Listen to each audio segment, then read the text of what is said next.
E aí muitas pessoas perguntam, mas e os militares? E os militares? Se acontecer aquela terceira hipótese, aquela mais preocupante, do povo ir pra rua, do povo se manifestar, do povo fazer igual os caras do Uber e dos motoristas de aplicativo fazerem aí, ir pra rua e manifestar contra o sistema. De que lado que os militares vão estar? Eu não vou responder não, eu vou deixar o chefe aqui do Superior Tribunal Militar te responder. Eu quero que você assista e aí você vai me dizer, parece uma fala de alguém de direita ou de esquerda? O exército está do lado de quem?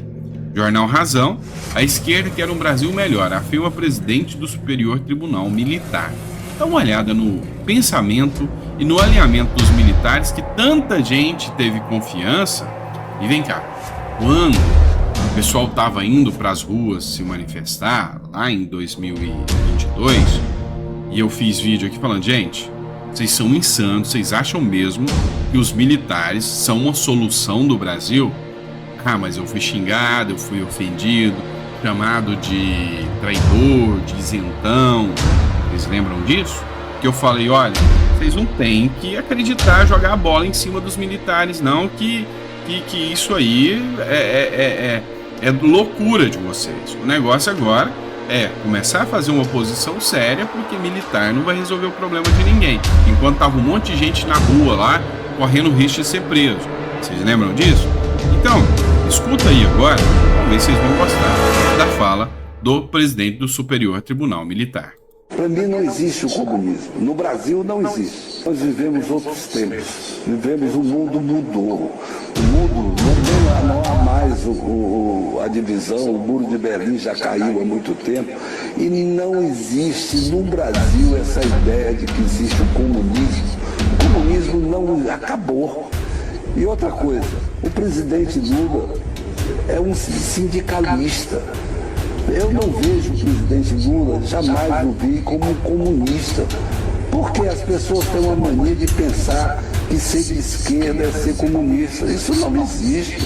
Ser de esquerda, realmente, ela quer um Brasil melhor, quer um Brasil mais solidário, um Brasil mais próximo, um Brasil que pense no mais pobre. É tudo isso que a esquerda pensa.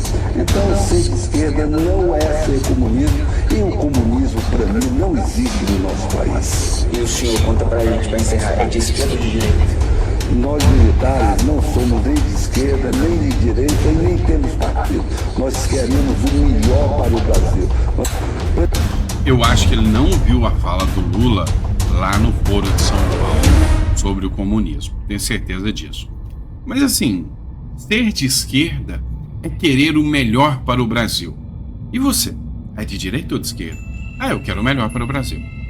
Eu acho que não precisa falar mais nada. Ou você ainda tem alguma dúvida daquilo que eu falava há muito tempo, de que hoje tem no Brasil um termo novo, bolsocracia, ou seja, é o governo de quem tem o poder de comandar o bolso das pessoas.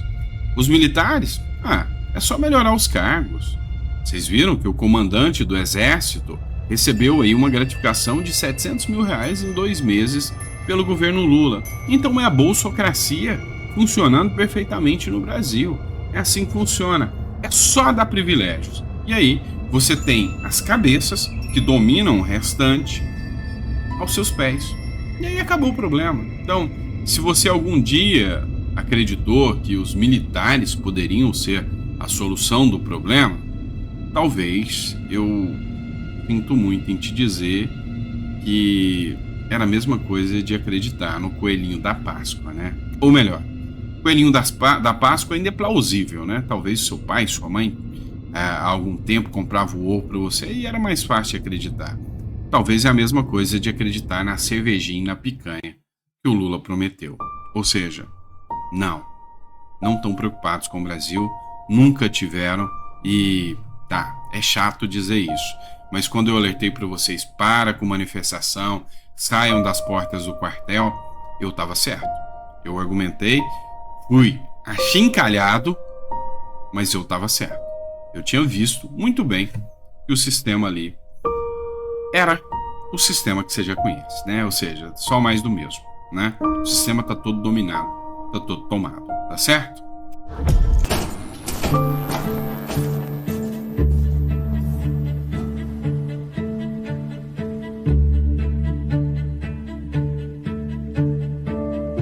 Há muitas teorias sobre quem exatamente o anticristo possa ser.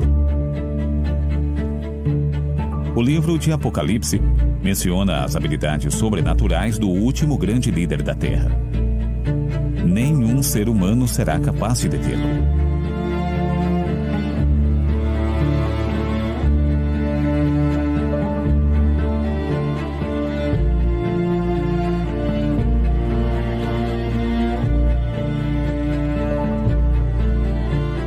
Há muitas teorias sobre quem exatamente o anticristo possa ser. Alguns sugerem que ele será algum tipo de líder político. Ou até mesmo uma figura religiosa influente. Alguns dizem que ele pode vir do mundo das celebridades ou da Big Tech.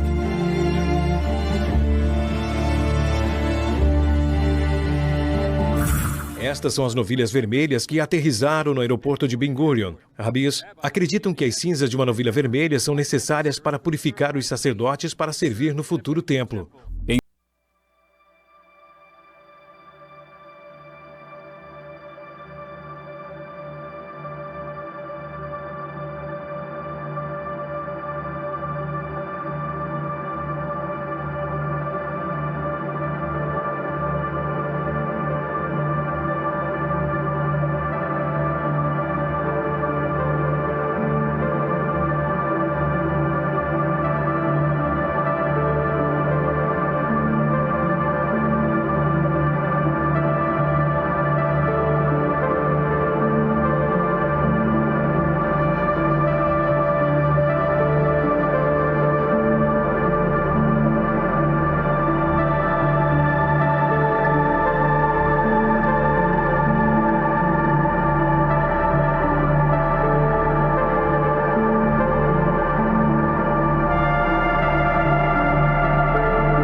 Lentes, rastreadores. É tudo mentira, cara. É uma ilusão, um truque. Não queriam testar isso, queriam testar a gente, queriam ver como íamos nos sair. Se a gente aguentaria a pressão. Se a gente faria o que foi treinado pra fazer. Matar os outros. Não, matar os sobreviventes, cara.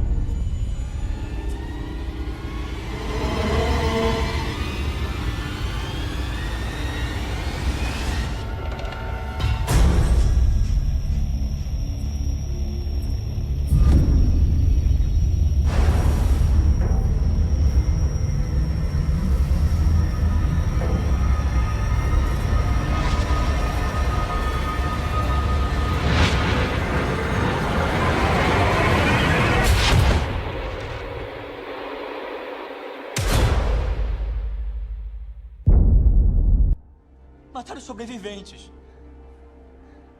Tá legal. E os caras lá fora que estavam atirando na gente? São humanos. Por que o exército mandaria a gente matar outros humanos? Porque o exército, a Resnick e o Vosh, eles são os outros. E como somos jovens, acharam que poderiam nos manipular para fazermos o trabalho sujo. Não estamos combatendo a quinta onda. Nós somos a quinta onda.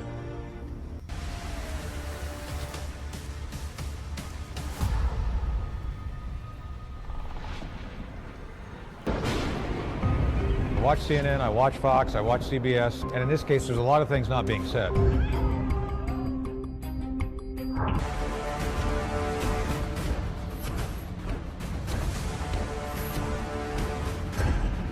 This is just the essential nature of Chinese communism.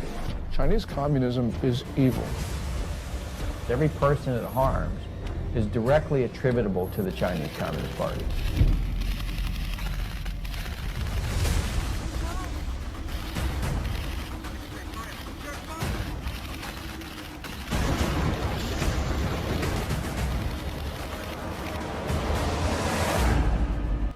Acredito, em primeiro lugar, assim, que, de um lado, acredito que os militares eram os assassinos, criminosos, fascistas, etc., etc., coisa que não eram.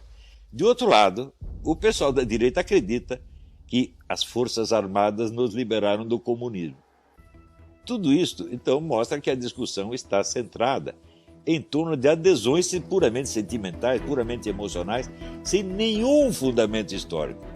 Os militares jamais foram os monstros que a esquerda os pintou, e também jamais foram os libertadores do Brasil como eles próprios se pintam. O que aconteceu em 1964? Aconteceu que líderes civis como Carlos Lacerda, Adhemar de Barros, Auro Moro Andrade e outros criaram um movimento popular que colocou nas ruas o maior protesto de massas que tinha havido até então, que foi a famosa Marcha da Família, de 1 milhão de pessoas na rua. O presidente João Goulart, apavorado, se juntou com o seu cunhado, Leonel Brizola, no Rio de Janeiro, para organizar uma resistência armada, mas desistiu. Ele contou os revólveres, viu que não ia dar para aguentar o tranco e foi embora para o Uruguai. E aí o presidente do Senado, Auro Moro Andrade, decretou vaga à presidência da República e automaticamente o Senado nomeou o presidente e o vice, Ranieri Mazzilli. Estava aí acabado o regime de João Goulart. Acabou naquele instante. Qual a resistência que os comunistas ofereceram? Nenhuma, fugiram todos. Não houve resistência armada nenhuma. Você sabe quantas pessoas morreram naqueles dias? Quantas pessoas sofreram violência naquele dia? Foi um líder comunista, Gregório Bezerra, que levou um cacete dos malucos lá em Pernambuco. E o outro foi um estudante maluco que deu um tiro no próprio pé. Isso foi a totalidade da violência no 31 de março, 1º de abril. Ou seja, não havendo resistência militar alguma, para que era preciso a intervenção dos militares? Para absolutamente nada. O governo estava caído, o lado vencido não oferecia resistência militar alguma, o vice-presidente já estava empossado na presidência e o problema estava resolvido. Daí aparece o general Olímpio Mourão Filho, lá de Minas Gerais, e põe os tanques na estrada, para apaziguar o país, onde não havia violência alguma. E daí os militares avançam, tomam o poder, escolhem como presidente o general Humberto de Alencar Castelo Branco e ele toma posse. A primeira coisa que ele diz, primeira declaração do novo presidente militar: a direita reacionária não dominará o país. Quem é a direita reacionária? Carlos Lacerda, Adhemar de Barros, Auro Moro Andrade, o Senado, toda a liderança civil. Ao longo do tempo, os militares destruíram toda essa liderança civil. Há até suspeitas de que mandaram matar o Carlos Lacerda. Está no livro do Carlos Heitor Coni a respeito. Destruíram completamente a liderança direitista, acabaram com a atividade política, reduziram o Congresso a carimbador de decretos e governaram ao longo de 20 anos. Ao longo desses 20 anos, é verdade, eles combateram a guerrilha, mas eles ajudaram de tal modo o restante da esquerda, a esquerda pacífica, que, vocês viram, o diretor da maior editora comunista do Brasil, Enio Silveira, uma semana antes de morrer, e as palavras dos moribundos têm peso, ele me disse o seguinte: a minha editora só sobreviveu durante esses 20 anos graças à ajuda que recebeu do governo militar. Quando a situação engrossava, eu ia lá para o Golbery, pedia dinheiro, ele dava. Ao mesmo tempo, havia a teoria da panela de pressão, que por não querer cercar os comunistas por todo lado, deixou aberta para eles uma válvula. Qual era essa válvula? As universidades e a mídia. Entregaram as universidades e a mídia para os comunistas e eles fizeram uma festa. Você vê, naquele tempo, quem andava junto com o general Golbery dando conselho a eles? Um comunista histórico, o Hélio Gaspari. Então, ora, o general Golbery, comparado com o Hélio Gaspari, era apenas um menino. Eu não tenho a menor dúvida de que a influência do Gaspari foi decisiva em cima dele. Resultado, quando terminou o regime militar, todas as forças políticas de direita, liberais e conservadoras, estavam destruídas, enfraquecidas, e só o que sobrava, a única força política que sobrava, que tinha força ainda para se impor, era o quê? A esquerda. E a esquerda tomou o poder já com o Fernando Henrique e assim por diante. A eleição do Collor, que foi feita inteiramente pela Rede Globo, se mostrou, vamos dizer, um artifício político monstruosamente fraco, porque o Collor foi derrubado a cuspidas por causa do caso do Fiat Elba. Quer dizer, com nada você derruba um presidente. Com nada a esquerda mobilizou a nação inteira. E a nação inteira foi atrás da esquerda, gente. Então, essa era a esquerda que o regime militar tinha criado. Então não venham esses militares, esses generais de cabelo pintado, se gabar para mim de que eles libertaram o país do comunismo. Ao contrário, vocês, militares, entregaram o país à esquerda e a esquerda então dominou o país por 35 anos, humilhando vocês diariamente.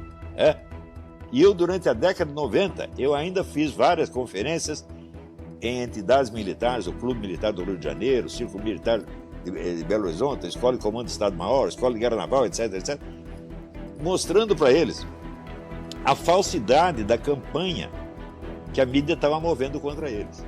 Eu levava para eles as provas de que eles estavam inocentes. E eu dizia, processem esses camaradas, não deixem isso continuar.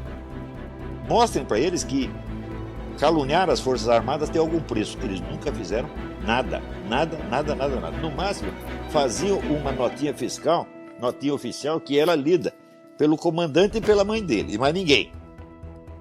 Então, eles entregaram o país à esquerda desarmada, que nos dominou, nos roubou, nos achincalhou, tá certo? E destruiu o país por 35 anos. Isto é culpa das Forças Armadas. Não acreditem nessa história de que eles são nossos libertadores. Nunca foram. Por que é isso? É muito simples. Qual é a tradição intelectual das nossas Forças Armadas? Elas foram formadas desde o século XIX na mentalidade positivista. Positivista é a filosofia de Augusto Comte, que teve no Brasil mais influência do que em qualquer outro país do mundo.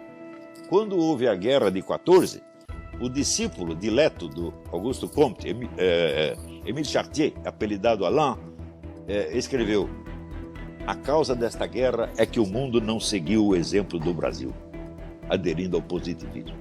Vocês vejam, então, o entusiasmo que a escola positivista tinha pelo Brasil.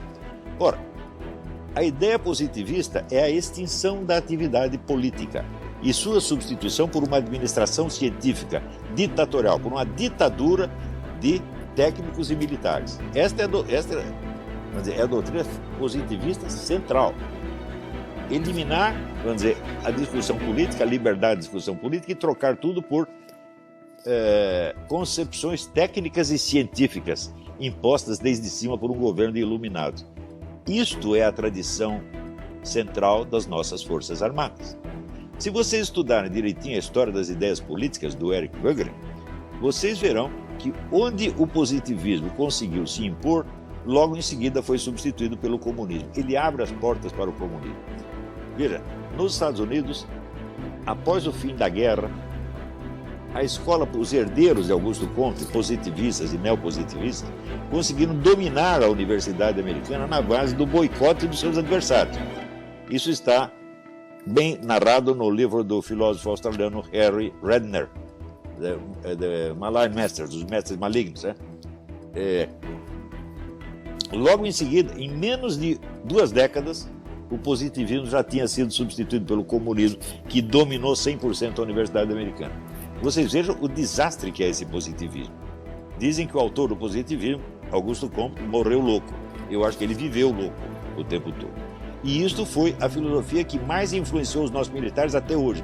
Só que hoje, eles não sabem que são positivistas e nem sabem o que é positivismo. Eles repetem as ideias positivistas e as atitudes positivistas sem sequer saber o nome da escola filosófica que moldou sua cabeça. Então, esses são os nossos, com esses libertadores, onde é que nós podemos parar? Íamos parar exatamente nas mãos do PT. Entregaram o Brasil ao PT sem nem perceber o que estão fazendo e hoje ainda não percebem. Então, nós temos que parar de dar ouvidos a esses que se gabam de ter libertado o Brasil. Não libertaram nada. Os que libertaram foram destruídos e mortos. Carlos Lacerda e outros. Nós nada devemos aos militares nesse aspecto. Sob outro aspecto, devemos muito, porque eles fizeram uma administração econômica esplêndida. Isso ninguém pode negar. Tá certo? Mas, por outro lado, eles também criaram esse sistema de uma universidade em cada esquina, que hoje gera 50% de analfabetos funcionais colocados na praça anualmente com seus diplominhas. Vocês imaginam o custo que isso tem para o Brasil? Mas no custo do ensino universitário no Brasil, o nosso Ministério da Educação é um dos que tem a maior verba, tá certo? Tudo isso para que metade dos formandos sejam completamente incapazes. Vocês imaginam o dano que esses incapazes trazem em todos os setores da atividade onde eles atuam? Tudo isso foi pago com o dinheiro do povo brasileiro. E além disso, não só na esfera do ensino público, mas no ensino privado a mesma coisa. Não podemos idealizar o ensino privado, porque uma grande parte desses analfabetos funcionais provém de faculdades que são da propriedade de deputados e senadores, né? Isto quer dizer, educacionalmente, o regime militar corrompeu o país até a base. Politicamente, destruiu a possibilidade de uma política eficaz de direita e abriu as portas ao domínio tucano-petista, cujo domínio nós sabemos o quanto nos custou. Então, chega de gente, sabe, com papo, né? Nós precisamos da realidade. Temos que pegar a nossa história e pegar esse regime militar, ver os seus méritos, que houve, sem dúvida, e, ao mesmo tempo, os seus pecados, que não são pequenos. Enquanto nós não pararmos de tomar posição com base em adesão emocional a slogans, nós não vamos melhorar este país. O que mais falta no Brasil é conhecimento sério. O Brasil já tem, desde o século XIX, ele tem um proverbial ódio ao conhecimento. Isso está bem documentado nas obras do Machado de Assis e do Lima Barreto. Do Lima Barreto é que tem aquela cena do Policarpo Quaresma, que as velhinhas passam na rua e vem ali, pela janela, vem a biblioteca do Major Quaresma e pergunta assim, mas para que tanto livro se ele não é nem bacharel? Então, no Brasil nós temos o culto do bacharel e temos horror ao conhecimento. Até hoje, né? A atitude não mudou absolutamente nada. Nós aqui do Fórum da Liberdade, nós podemos inaugurar uma nova era de discussão sensata, sem esse partidarismo emocional bocó. Nós temos que parar com isso, gente. Nós temos que tomar consciência do que realmente nos aconteceu e cada um tem que reconhecer os seus erros. Eu acho que pessoas que não são capazes de reconhecer os seus erros não têm o direito de querer punir os erros dos outros. Então, isto eu estou falando não é para este ou aquele oficial, para todas as Forças Armadas. Eu nunca vi, dentro das Forças Armadas, o menor esforço para medir os efeitos desse erro positivista monstruoso. Hoje eles estão querendo de novo impor a norma positivista. Nós resolvemos tudo e não queremos ouvir os ideológicos.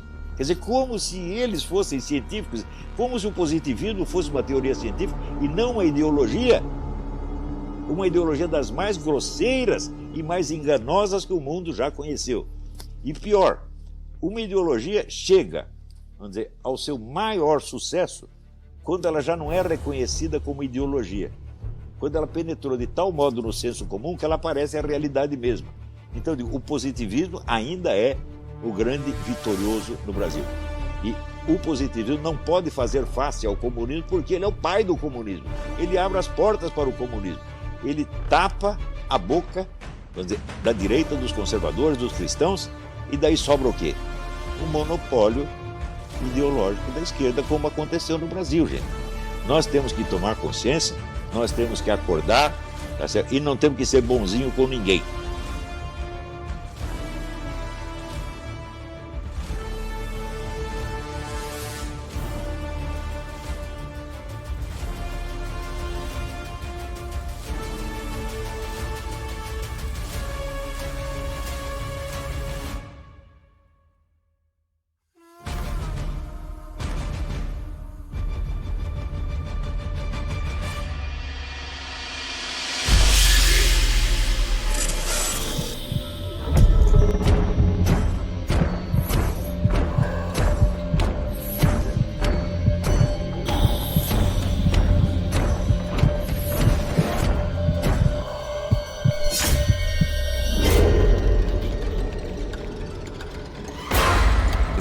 No livro chamado Apocalipse, há histórias sobre 7 trombetas, cada uma delas soprada por um anjo e sinalizando eventos realmente grandes e assustadores que foram mostrados a uma pessoa chamada João de Patmos.